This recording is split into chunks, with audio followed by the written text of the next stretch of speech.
Hi, everyone. Welcome to tonight's Writers Workshop. My name is Salim. I will be serving as your host tonight and will help navigate questions. Our topic tonight is choosing your theme with local editor and author Ekta Garg. Before I introduce Ekta, I do want to give a few updates about the library. We are open to the public, back to our normal hours. However, if you don't feel comfortable coming in just yet, we are continuing our curbside delivery service. This is where you can request items at home and pick them up in front of the library. So for more information on that, you can visit champaign.org/curbside. If you have questions for staff, there are a few ways you can reach out to us. So you can book a librarian at champaign.org/book-a-librarian. You can chat with us anytime the library is open, and you can email us at librarian@champaign.org. I also want to share that our annual short story contest is now open. It opened today. I included a link in the chat. If you go there, you can find information about guidelines, submission date, which is November 5th, Friday, November 5th. And with that said, I'd like to now introduce our presenter. Since her start in niche publishing in 2005, Ekta has written and edited about everything from healthcare to home improvement to Hindi films. In addition to being a freelance editor, she's also the host of Biblio Breakdown, a podcast where she examines books to offer writing exercises. When she's not reading, Ekta blogs original fiction, book reviews, and parenting adventures at the right edge. Her novella, The Truth About Elves, releases October 19th from Atmosphere Press. Ekta, thank you so much for being here. I will turn it over to you now. Thank you so much, Salim. I am thrilled to be back. When Salim contacted me about this particular event, we were talking about doing it in person, which I'm a little bit sad that we're not able to do, but at least we get to talk to each other this way. So I'm definitely happy that we have that opportunity. I am going to share my screen so that you can see my slides. Do this up. And here we go. Tonight, we are talking about choosing your theme. And discussing theme just kind of in general, because, it's one of those funny concepts that gets talked about a lot, but often isn't really understood very well. And I hope that after tonight, you'll have a little bit better handle on what theme exactly is and how you can go about choosing one for your own work. Most writers, when they get going on a new project, start with either character or plot. Some actually do start with theme. But typically, these are the writers who are confident enough in their own work or mature enough as a writer to pick a theme and then discover characters and plot and story to work in tandem with that theme. Most of us do it the other way around. We start with character and plot and story first and then discover the theme later. Neither approach is wrong and neither approach is easy. Both can work for any writer, but sometimes it helps to know what we're getting into first before picking a theme and running with it. Also, as you'll discover in a little bit, I do believe that there is a systematic way to approach this subject of whether to start with theme first, especially if you're a writer who doesn't have a lot of experience yet. Because this topic is a little bit harder for us writers to get our heads wrapped around, I thought it might be helpful to list 10 basic questions connected to the idea of a theme in your work. Afterward, if there are still some questions that I haven't covered or that you'd like to explore a little more deeply, let me know and we can take it from there. So if that sounds good, let's get started with those questions. So the first one, what is a theme? The theme of a story is the main underlying idea or meaning explored in that story or novel. It gives us the big picture behind a piece. When you hear things like love conquers all or the only thing greater than fear is hope, those are themes. They're the umbrella that covers a piece, whether it's a short story, an essay, or a novel. And yes, themes do appear in both fiction and nonfiction. There are a variety of things that can be used to convey a theme. Some writers focus on characters delivering the main message. Some use a setting or drill it into the dialogue to make sure the message gets across. And the plot itself can also be used to convey the theme. And it's hard to tease out theme as being related strictly to one of these writing elements. Most of the time, it's a combination of all these things that lets the reader know what the theme of your piece is.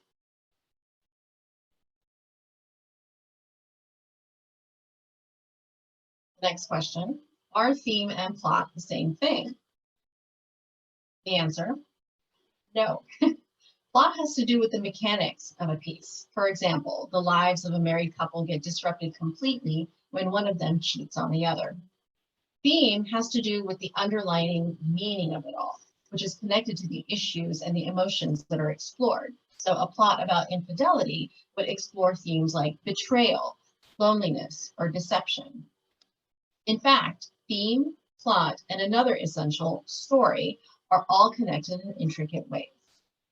Because it deals with the bigger meanings of the piece at hand, theme is tied very closely to story. Story, in turn, explains the significance of the plot. Here's another way to look at it. A plot tells us what happened. The queen died, and then the king died. A story tells us why it happened. The queen died, and then the king died of a broken heart. A theme tells us what the story meant in light of the events of the plot. The king died from loneliness because the queen was his one true love. All three, plot, story, and theme, are necessary to make writing compelling. But unlike plot and story, you don't have to go looking for the theme right away. In fact, often writers don't figure out the theme of their stories until they're in the revision phase or even close to publication or after it. This actually happened to me.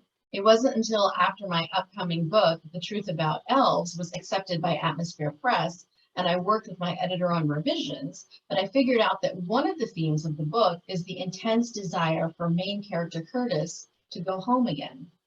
The theme here was home is where the heart is, and he figures that out at the end. Now, it's okay if you start out with a theme that you want to explore and then build a plot and a story around that theme. Just be prepared for the possibility that your characters might want to explore something else, or that other themes might also come into play. Also, don't be surprised if you change your mind about what theme you actually want to look into. If you're a younger writer in terms of experience, it might be better to let the theme of your work reveal itself to you after you've written. When you're working on a piece, no matter how long it is, often over a period of time, what we're thinking and how we're feeling about it might change. That means it's possible the theme might change, or your feeling about the theme you've chosen might change. So there's nothing wrong with starting with character and plot first, and then letting the story and theme come to light when they're good and ready. In short stories, the theme is usually a moral or a message, like time heals all wounds. Also, there's usually only one theme because the compressed space only allows for so much. In something longer or more complex work, theme is more complicated and often open-ended. Also, usually different themes come into play together. Our next question, what are some basic themes in writing? And I have 6 common themes here that we see in stories, books, and even TV and films. And they are good versus evil, love in all its varieties, redemption, courage and perseverance, coming of age, and revenge. Let's take a second to look at a little bit more closely at each of these. So good versus evil is basically what you would expect it, where 2 factions fall clearly on one side or the other of a morality divide. One is positive or good, the other is negative or bad. And an easy explanation or example of this, would be the Harry Potter scene. Love, as I said, covers a wide range of all types of love. It could be forbidden love, like Romeo and Juliet. It could be family love between siblings and parents, or parents and kids, like in The Good Sister by Sally Hepworth, that came out this spring, in which main character Fern will do anything for her twin sister Rose, which includes being willing to be a pregnancy surrogate. It could include unrequited love, like Where It All Lands by Jenny Wexler, which came out this summer and tells the story of a love triangle in which 2 teenage boys fall in love with the same girl. The girl picks one of the boys, but doesn't find out about the other's feelings. It could be friendship, like in The Flight Attendant, where Annie, the best friend of the protagonist Cassie, stands by Cassie, even though Cassie is an alcoholic and has gotten herself into a whole world of trouble that could destroy Annie's law career. The next theme, redemption. This is where a character often has the most pronounced arc because they learned where they were wrong. Sometimes a reformed character will sacrifice themselves by giving up freedoms, privileges, even their lives. And an example of this, an easy example, would be A Christmas Carol by Charles Dickens, where Scrooge goes from being a miser to being extremely generous. Another example would be Amelia Unabridged, about a girl who loses her best friend in a horrible accident that she feels responsible for. When she receives a gift from her friend sent before the accident, the main character ends up proving to herself that she did deserve the gift and, more importantly, the friendship after all, and that the accident wasn't her fault. Another theme is courage and perseverance. It's when the protagonist has a major obstacle to overcome, and the story details their journey and how to do it. So, sometimes it's the last thing the protagonist wants. Sometimes they know they're destined, but they're kind of reluctant. Other times they want to go running straight into the problem, but other forces stop them. And a couple of examples of this would be like Divergent or the Hunger Games. Another theme is coming of age, which is very popular in young adult books because it usually deals with a person growing up and or encountering adult issues for the first time. The Fault in Our Stars, 5 Feet Apart, both of these books are about teens who are suffering from terminal illnesses and how they deal with mortality, which is not something that kids initially think about, especially when they're younger, but becomes a prominent factor, a prominent topic in coming of age books. And lastly, revenge, where a character's whole goal is to get back at someone or something for being wronged. This could be on a small level, local, tied only to their hometown, their home or their town, or it could be on a grander scale. In The Nature of Fragile Things by Susan Meisner, which came out early this year, it's a great example in which Irish immigrant Sophie gets back at the con man who married her under false pretense. So our next question, can you have a plot without a theme? Can you write about a theme without a plot? The answer to both is no. A plot without a theme is essentially an itinerary of a person's day. A theme without the elements of plot to hold it down, like characters, story, motivation, is just a TED Talk or maybe an Oprah special. Now, don't get me wrong. I love TED Talks and Oprah is amazing. But if I'm coming to fiction, I don't want something that sounds like a daily calendar of wise sayings. I want to go on a journey or an adventure. I want to find out how other people live and view the world. I want to be scared. I want to fall in love. I want to be upset, and I want to have a happy ending. Along the way, as I'm doing all of these things, I also want to come away with a universal truth, because essentially that's what themes are. They're facts of life that have meaning to all of us. No matter what race we are, what culture we come from, no matter how we feel about politics or climate change or anything else, there are some things that apply to everyone, like the grief that we feel after a loved one dies, or the pride and satisfaction after getting our first paycheck. These types of situations, these themes, apply to people all across the world. They're experiences that any person can understand and relate to. When I'm reading a story or a book, a part of me is looking for something in that piece that will speak directly to me. Question number 5, when should I start with the theme? In all honesty, I don't think most writers should sit down and say, I'm going to write a story with the theme of X. And here's why. Anyone who has spent a considerable amount of time writing knows that the story we map out in our heads or plot on paper or on our computers is almost always different from the one we end up writing. Some things might stay the same. Sometimes it changes. Occasionally, most or even all of it will change. Even if the big plot points of your story don't get completely transformed, I guarantee you something unexpected will pop up that you didn't anticipate. I'll even go so far as to say that if you write an entire story without a single element of it surprising you in some way, either small or big, you might not have engaged with it deeply enough. In other words, that story is nowhere near being done. Starting with theme, to me, makes more sense when you reach the end of a first or second draft. The majority of writing instructors will tell you that when you finished a story for the first time, You should put it away for a little while and come back to it with fresh eyes after some time. When you do that, you'll see many things like typos or characters who are a little flat.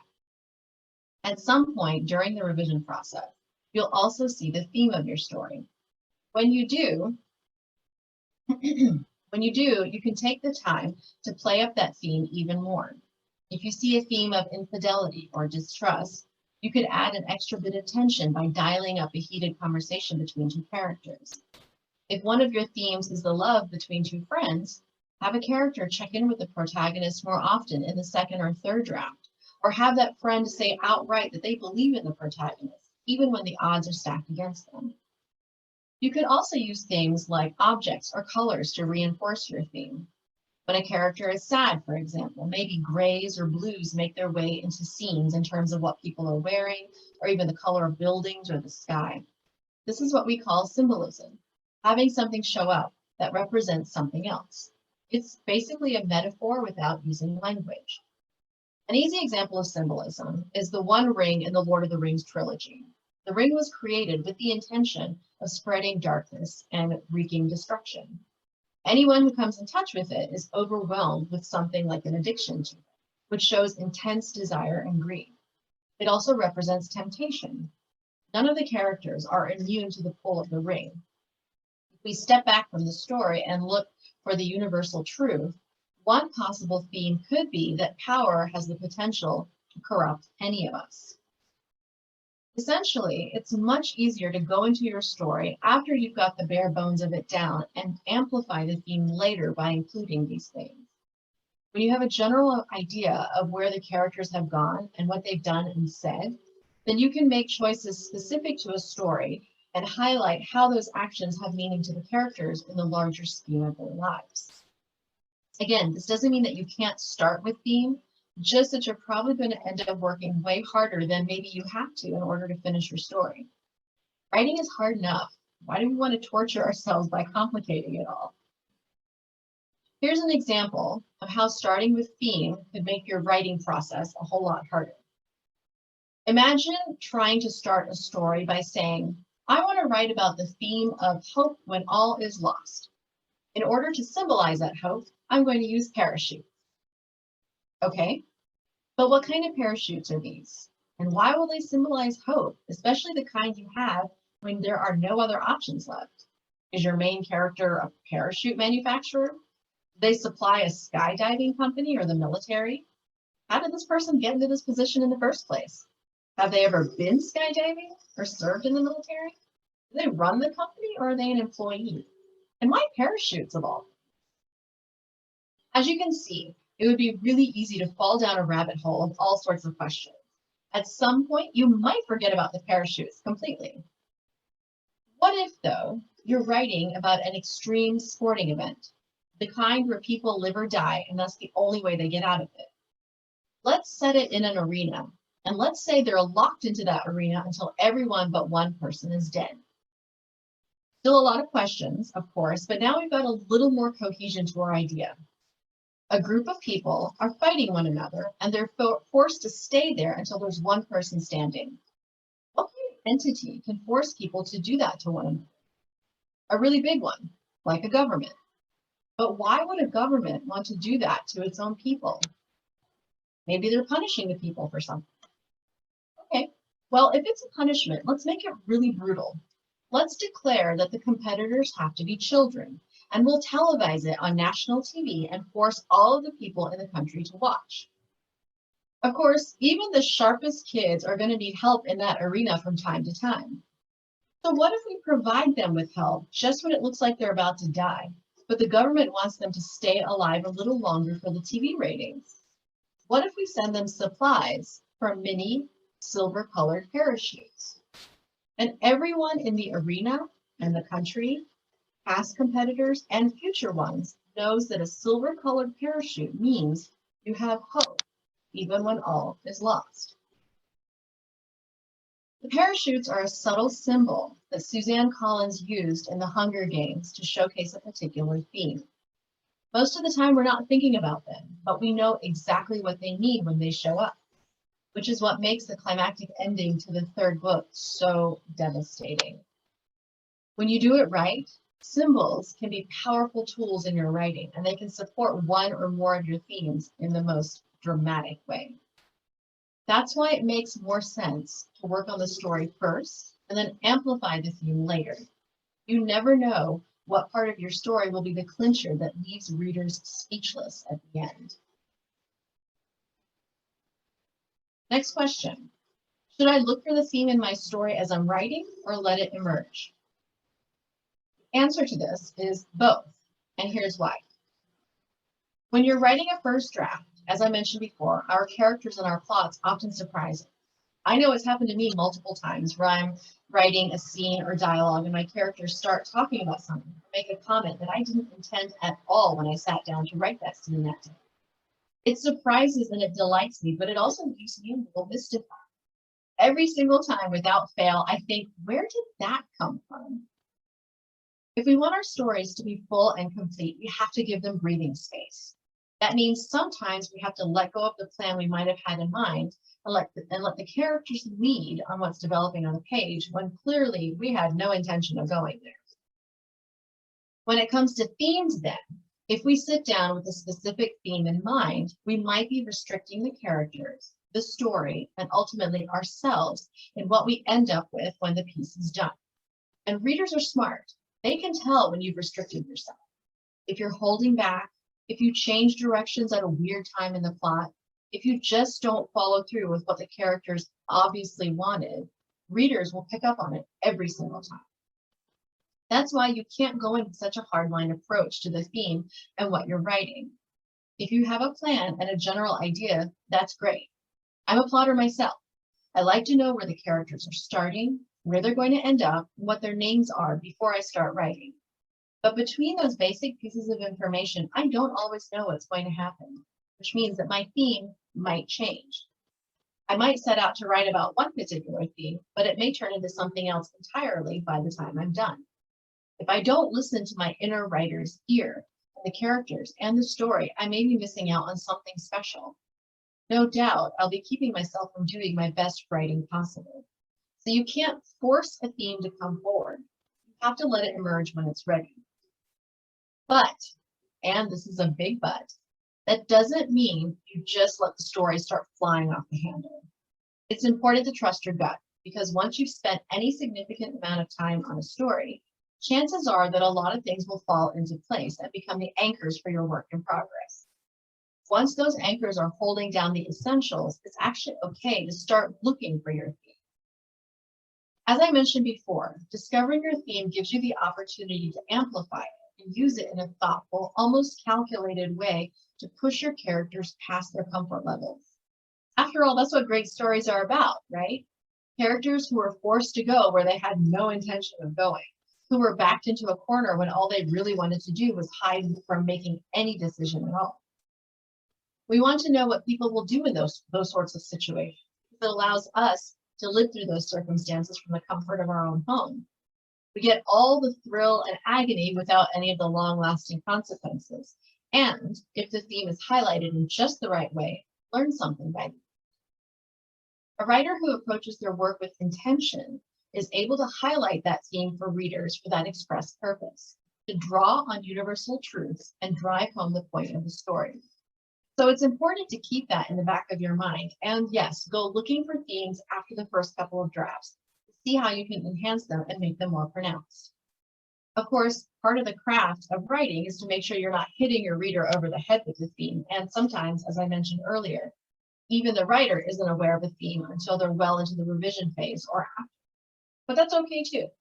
It just speaks to the special quality that storytelling and writing have and how we can all see pieces of our own lives in a well-crafted work.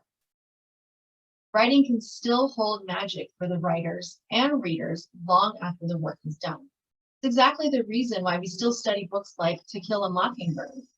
Even decades after being published, books like that have great value and meaning for us because of their themes that speak to each generation. Next question, should I explain my theme? If you've done your work in the writing, the answer here is no. You shouldn't have to spell out your theme in blatant terms. The story and the craft part of your writing should do that for you.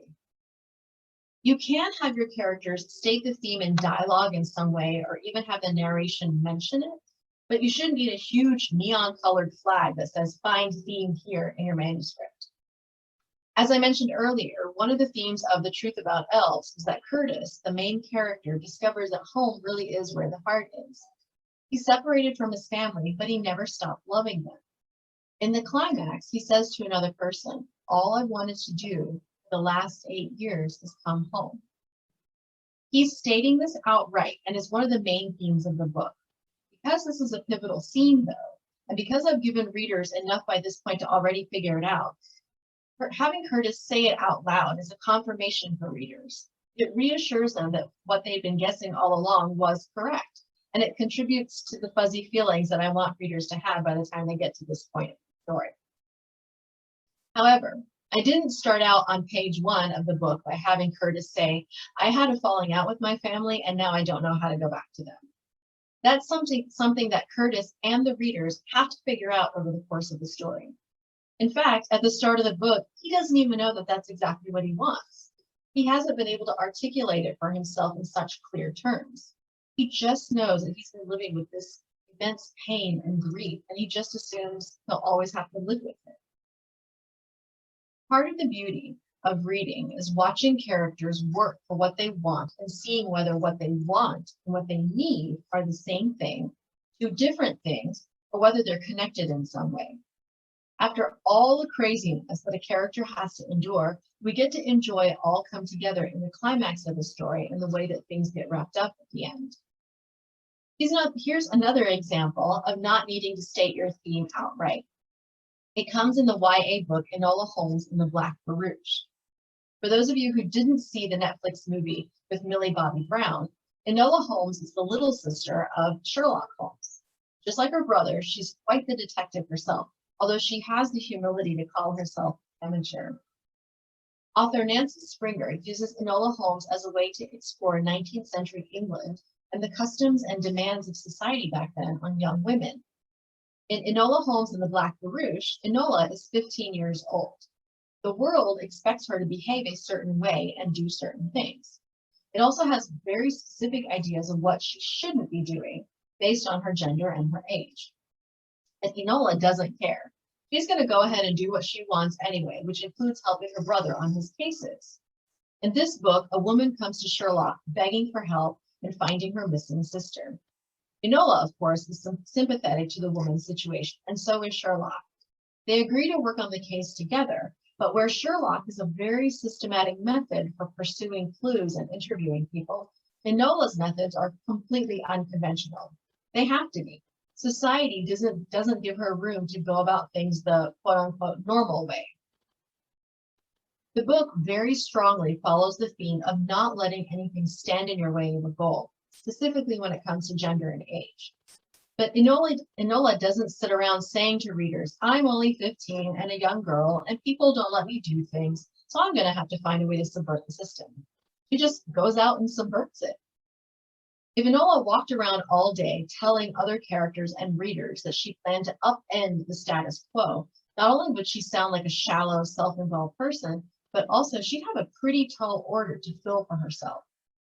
After all, she's challenging rules of society that have been around for generations. Watching her do it and figuring out that one of the themes of the book is that we shouldn't let a perceived limitation keep us from achieving our goals is a lot of fun. If we had to listen to Enola drone on and on about why she's the perfect person to accomplish this, though, we'd get pretty annoyed, and we'd also demand, as the audience, that she do exactly what she's claiming and more. We've all been in situations where we've heard someone brag about what they can do. 9 times out of 10, there's a pretty significant gap between what they're saying and reality. It's annoying enough in real life to run into someone like this. And we don't come to stories and books to meet characters who are blowhards. We come to stories to have a larger than life experience. That's not going to happen if the characters are all talk and no walk. This can also have the opposite effect on your writing that you want it to, because readers will constantly be on the alert. They'll be waiting for your characters to deliver on every outrageous thing they said they do. And if the characters don't deliver, then the readers will toss your story without a second thought. That's why, on a more practical level, it's better to let readers figure out the themes of your story, or only state them once everything else in your plot has fallen into place for this to happen. Question number 8. How many themes should I have in my story? Answer. This is directly related to the length of your work. If you're writing a short story, you definitely want to stick to one main theme. When you're done drafting your story and you feel like you're ready to dive under its surface for revisions, look for or decide on what that theme is going to be. That doesn't mean that short stories can't touch on more than one theme. Fully developed characters are three-dimensional, and they brush up against all sorts of people and events and circumstances, and their lives are messy. So their stories are going to contain elements of all these things. But you want your characters to focus on one thing, because the length of a short story only allows for a few minutes or a half hour or so of exposure. Think of it like a spotlight on the stage. You know the stage is bigger than where the spotlight is shining, but live performances use a spotlight so that everyone in the audience focuses on a specific portion of the stage. Everything else is there to support what's in the spotlight, but not to take away from its importance. So in a short story, you have to ask yourself, what's the one thing you want in that spotlight? What can you push back to the shadows? If you're writing a novella or a book-length work, then you have the freedom to explore more than one theme. But you don't want to get too crazy because readers will get confused if you try to be over-ambitious. Also, even though you have the freedom to delve a little deeper into more than one theme, generally speaking, for most readers, there will only be one main theme that speaks to them in a book. They'll discover and discuss others, of course, but when they think of their favorite novels or even nonfiction works, they'll remember one main idea. Recently, I finished reading Creativity, Inc. by Ed Catmull, one of the co-founders of Pixar. In the book, he discusses some of how Pixar got its start and how people like George Lucas and especially Steve Jobs were instrumental in keeping Pixar going and making it successful. Catmull touches on a variety of themes, but the overarching one that kept resonating with me in chapter after chapter was how good leaders lead by example and also by their ability to follow when the situation called for it. There are, of course, other themes in the book, like how to stand strong when adversity is threatening to shut down your dreams, and how to be willing to change when circumstances force you in an either-or situation. But overwhelmingly, above and beyond everything else, Catmull says he's writing to share his experiences as the leader of a wildly successful company and how anyone can use the same principles in their own organizations to bring out the best in the people who work for him. If Catmull had spent an equal amount of time talking about the other themes, I probably would have come away from it more confused than anything else. I wouldn't have grasped the main message he wanted to convey. More importantly, my confusion about this work would have been the thing I remembered most, not the book itself. His story and the point of the story would have gotten lost in the mix. So when you're thinking about how many themes your work should tackle, write the piece first and see where it lands in terms of length.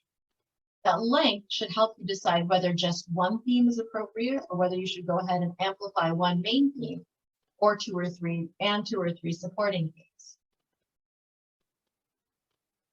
Question number 9, can I use the same theme in more than one work? The short answer is yes. The longer answer is it depends. Let's tackle the short answer first.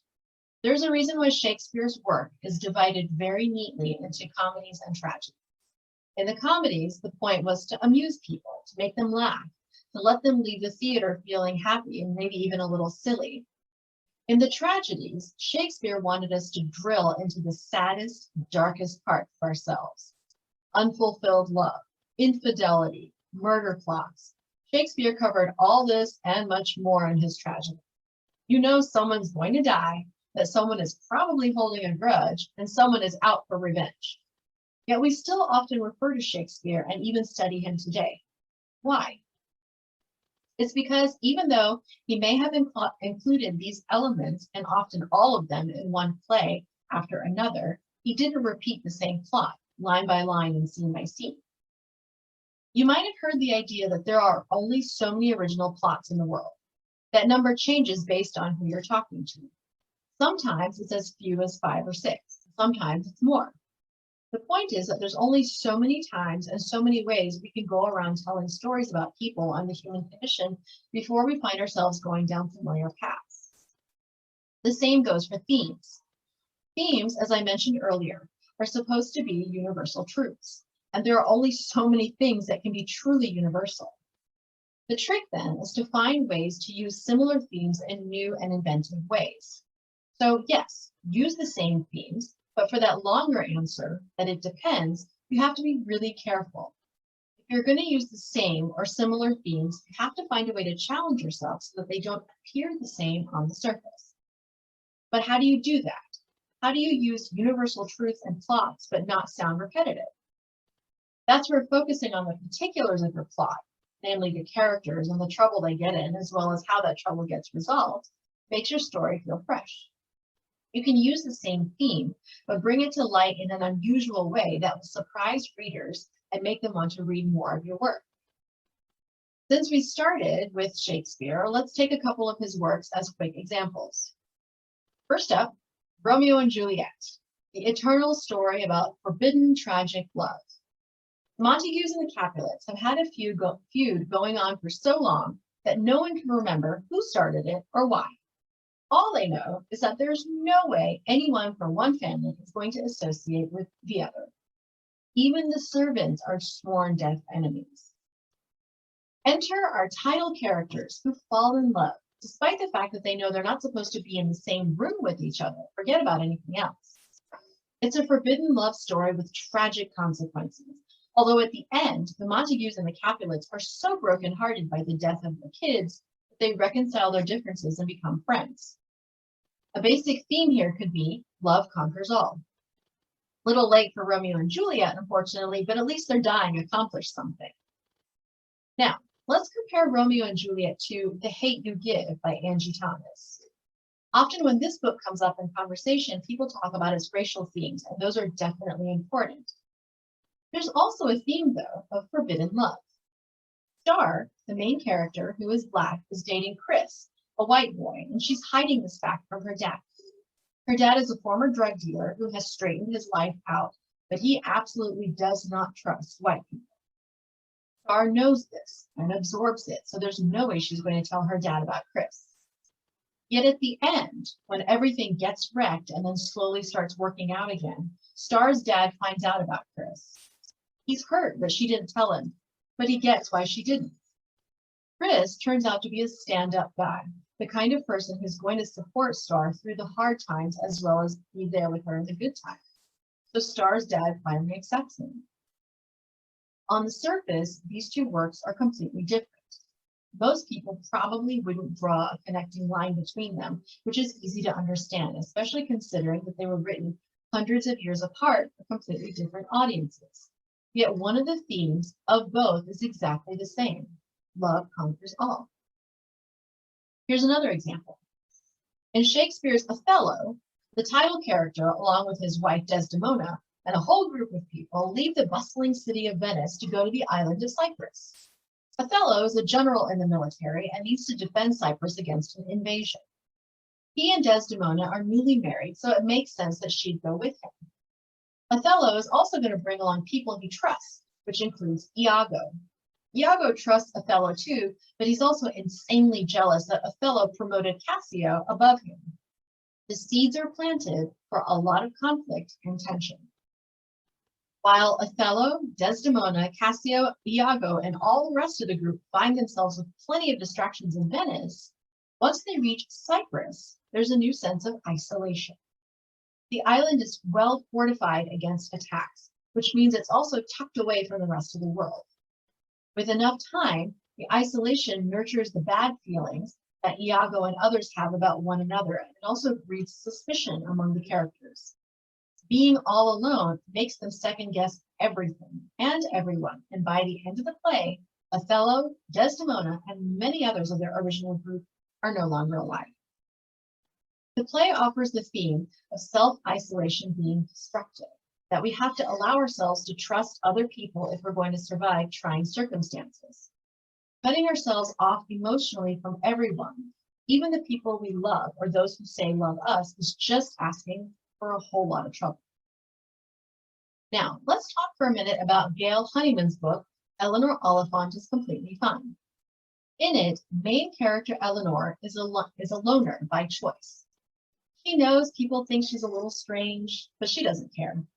People always seem to react to the burns on her face and have opinions on her terrible fashion sense and the fact that she doesn't really socialize outside of work. But Eleanor doesn't need people. As long as she has her pizza, her Chianti, and her 2 bottles of vodka for the weekend, she's quite happy by herself. Sure, she's got a weird relationship with her mother, but since most people don't know that, she's got it all under control. All this changes, of course, when Eleanor sees the person of her dreams. He's the lead singer for a band. All of a sudden, she knows what love at first sight means. The trouble with falling in love, though, with a rock star is that you need to have reliable internet to follow him. And Eleanor's computer at work is frozen. The IT guy, Raymond, comes down to fix it for her, and meeting him sets off a whole series of events that yanks Eleanor out of that life of being alone. Even as she's squirming with discomfort, though, Eleanor starts to realize just what she's missing. What she thought was a life of solitude is actually a life of loneliness. And even though she resents the changes that come her way, especially when they have to do with her mother, Eleanor is starting to understand the dangers of living the way she was, wrapped up in her own self, no one or nothing else to relate to. Eleanor is forced to trust people. She's forced to break a cycle of intense isolation, and that's hard. She has to open up to others and let them into her life. But she starts to learn, too, that if she doesn't do so, she may be setting herself up on a path of self-destruction. Othello and Eleanor both deal with seclusion in different ways, and their stories have completely different outcomes. The theme is still the same. Keeping yourself isolated from the rest of the world can hurt you in crucial ways. So, can you use the same theme in different stories? Yes, you absolutely can. You just have to be careful in how you handle that theme. Don't think of the theme as a formula, in fact. Think of it, as I mentioned earlier, as an umbrella that covers your story. There's plenty of room under there for different people and different areas to be covered, but the umbrella itself doesn't change. Last question. Does my story have to have a theme? And this one is a trick question because, as I've said before, you don't have to sit down and plan the theme for your story. You don't have to go looking for it, and you don't have to explain it to anyone after you're done. But if you've done your work as a writer, then your story will inevitably have a theme of some sort. Good stories, no matter what length they are, leave the reader feeling something that can be directly attributed back to that story. In other words, if the reader hadn't come across that story that day, they wouldn't be experiencing that specific emotion. This can be connected to the beautiful writing, of course, but beautiful sentences can only take you so far. Beauty without context, without a story or a theme, is kind of hollow. We can appreciate it and observe it, but then we have to move on. When we pair those beautiful sentences with a character that undergoes some sort of hardship and survives, all of a sudden the pretty writing has an impact. Readers will remember what they encountered, and they'll share that story with other people who love stories too. Reading is a personal experience. The minute we start, we subconsciously bring in our own experience, our own thoughts and ideas, and our basis for understanding life to the story in front of us. Lisa Cron talks about this in her incredible book, Wired for Story, which I highly recommend to all writers. She discusses how we all have circumstances and beliefs and biases that start springing to the surface when we read something, and we don't even realize it's happening. Writers can keep that fact at the front of their minds as they're crafting a story to make their characters sympathetic and to engage the reader. Books and stories help us connect to the writer, of course, and the characters, but they also help us connect to ourselves by reflecting life's greater truths, themes to us. So, do you have to have a theme in your story? Well, you don't have to sit down and start writing with one in mind, but if you've done your job as the writer, then in all likelihood, you'll have one or even more than one theme by the time you're done. Thank you so much for your time and attention this evening. That's the end of the formal presentation. Please don't hesitate to reach out if you ever want to discuss your writing project. One of my deepest joys is helping writers and giving back to the writing community. So if you have questions about anything writing related, or if you want to brainstorm an idea, I'm always happy to spend some time doing so. So definitely do get in touch, and thank you once again. Thank you so much, Ekta. We have plenty of time for questions. If people want to put them in the chat or raise your hand and I can unmute you.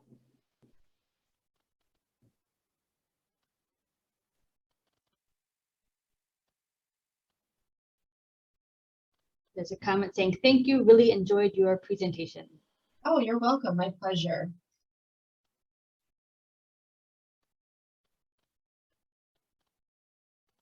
Yeah, don't hesitate to ask questions, because I love doing this. I love talking to writers and helping them, and I could be writing or reading, talking about writing and reading all day long. So yeah, please don't hesitate to ask.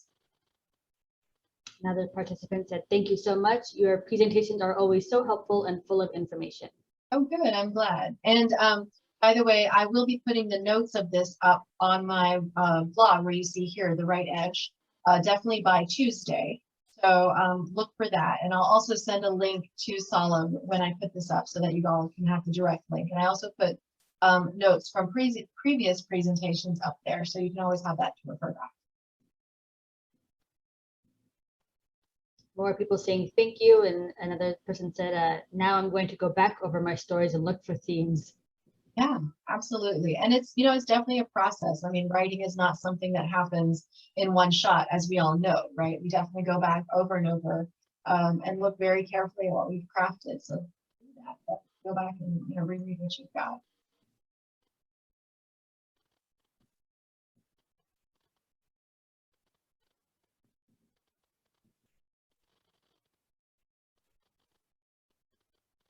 I definitely want to thank all of you for your patience. My printer has been on the fritz, so I was using my laptop here next to my other computer. So yeah, that was a little bit of a different situation today in terms of presenting. So thank you all for your patience. While we are waiting to see if any questions come through, I'm going to give one last reminder for the next workshop. So the next workshop will be on Wednesday, September 29th at 7 p.m. And the topic will be plot development with local author John Mealis. So be sure to register for that one if you haven't already.